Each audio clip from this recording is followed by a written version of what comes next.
I made this really cool floating fireplace and entertainment center out of raw wood. Come check out how it happened.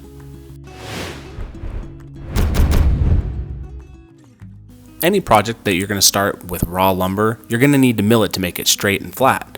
The first part of that process is breaking it down into smaller, more workable pieces. When breaking it down, don't cut them to their final dimensions just yet. Leave a couple inches to allow for the milling process to chew up the ends, and then you'll just cut that off once you get them all put together and ready to make them their final dimensions. Now these pieces are going to be much easier to run through the jointer and the planer. The first part of my milling process is running the wood through the jointer. The primary purpose of a jointer, if you're unfamiliar, is to make a surface flat and straight. Once the face is flat and straight, then I flip it on its edge, and this is called edge jointing, and it's doing the same thing, making that edge flat and straight, while simultaneously making that edge square. After we're done with the jointer, we run all the boards through the planer, and that makes all of them the same thickness. Now that all of my wood is flat, straight, and milled up, I can start creating the panels that are going to make the form of this entire project. I'm going to do that by gluing them together with dominoes. The domino's primary function is to create alignment between the two boards, make sure they're not slipping up and there's a little lip. You don't have to have a domino to do this though. You can use biscuits or dowels or neither. This is just my tool of choice, and I think it makes for a really good end product. In total, I'm going to need to make 6 panels. They're going to be 18 inches wide and then varying lengths. I'm spreading glue along the edges, also putting it in the mortises that the domino created, putting glue on top of the actual dominoes, and then putting them into the adjacent mortises, and then gluing it all up. I recommend alternating clamps on either side of the panel. Now typically when I'm making hardwood panels like this, after I mill them up originally, I would glue all 3 of the pieces of my panel up all at once. Given this panel is going to be 18 inches wide, I decided instead to glue up 2 pieces of each panel and then put those through the planer. This is going to eliminate a little bit of my sanding and make for an incredibly smooth seam. Then I'm going to attach that third and final board to each of the panels, and I'm ready to make these to their final size. The first part of that process is taking them over to the table saw and cutting them to their final width. Remember at the beginning when I was saying cutting things into more manageable pieces but not to their final dimension? This is why, to ensure you have enough and that you don't over mill. Prior to cutting down to their final widths, I did take each of these panels to the jointer just to make sure that edge on the fence was perfectly flat and straight. Once all of the panels were cut to the same width, which is 18 inches, I then was able to cut off the ends to get them all to their final dimensions. It really should be noted, you don't have to have a track saw to do these cuts. You can use a regular circular saw with a straight edge and it accomplishes the same thing. But I will always recommend getting a track saw.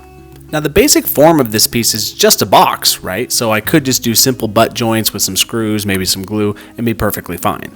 But I wanted something a little more complex, but also something that was going to create a little more strength and make it much easier to align when I ended up gluing these panels together. So for the end panels, I'm going to be using rabbets, and then the middle ones, I'm going to be doing dados. Essentially, it's the exact same cut. The difference in the terminology is really the placement and location on that panel. I'm going to use a router to make these cuts. I'm going to put down a temporary fence using extremely strong double-sided tape, and then just use a rabbeting bit on my router to make the cuts. I'm only taking off about 1/4 inch, allowing for me to do this in one pass. The primary purpose of these are for alignment, so there's not really a whole lot of need to go much deeper. In retrospect, I probably could have used a little bit bigger of a rabbeting bit to make this a little bit faster, but that's neither here nor there.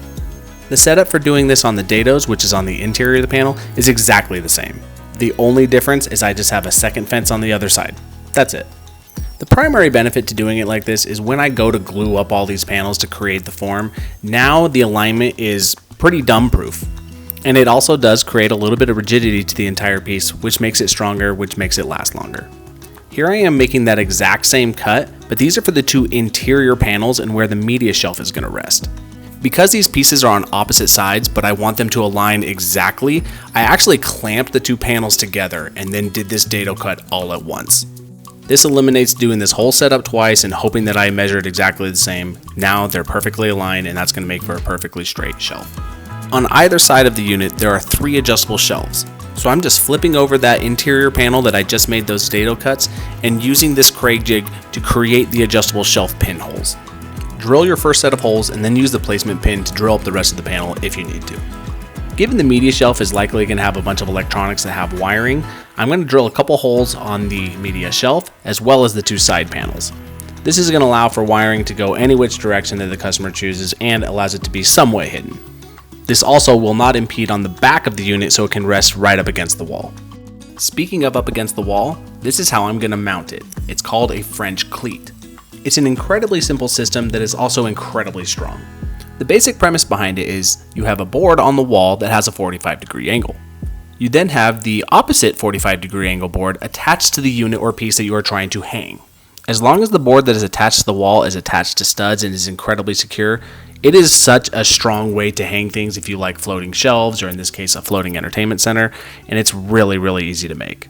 I'm attaching this piece to the bottom of the media shelf because then it's going to be behind the fireplace and it will never be seen. All that prep work, and now it's finally time to glue this thing up and start creating a form. There's a lot of joints in this piece, so I decided to do it in phases. First, I'm going to glue up this interior panel with the media shelf, and then I can attach that to the bottom panel. The screws aren't entirely necessary. The main thing they're doing is making sure that the middle of the panels are drawn in tightly. After I've glued up the media center shelf, if you will, I can now attach that to the bottom base plate and have a lot less moving parts, thus making a much less stressful glue up.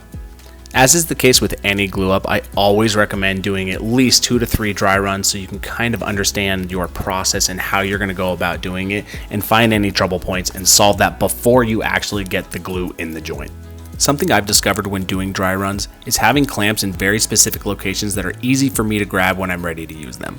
There's nothing worse than having wet glue on a project and you have to run around looking for a specific clamp for a specific job. Have those things ready and at your disposal so things go much smoother. And honestly, have extra clamps because you're always going to use more than what you actually think you're going to need, and I'm pretty sure that's the #1 rule of woodworking, right? You never have too many clamps. I believe I failed to record me gluing up the top, but here I am cutting it to dimension, and this is going to be a natural maple top, meaning no stain, no color, no paint, just a clear coat. To soften up the edges on the top, I'm throwing on a tiny little chamfer all the way around. This tiny little chamfer detail is actually all over this entire project, and I think it makes the entire thing cohesive.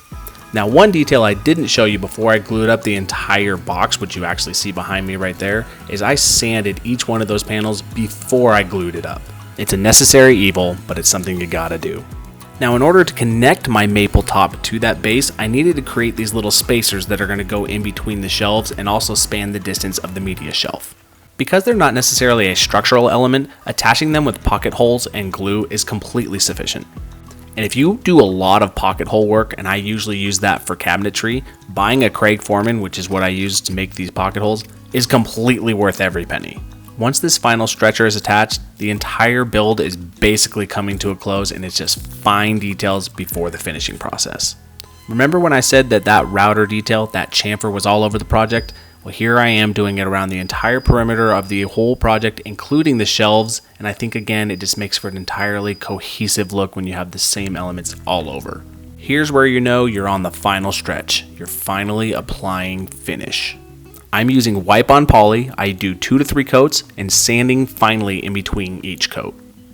I absolutely loathe painting. It's my least favorite part of any project, but it's a necessary evil, much like sanding, and so you gotta try and make it the absolute best that you can. I do 2, maybe 3 coats of primer before I do at least 2 coats of paint on the entire project.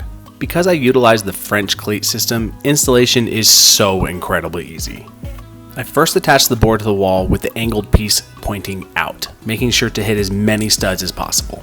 I then slide the angled piece that's attached to the unit behind that one that's on the wall, and honestly these screws aren't necessary, but it's just for a little extra peace of mind. Next, I'll attach the top to the base piece, insert the fireplace, throw in all the adjustable shelves, which the customer can adjust at any time that they want, and this sucker is done.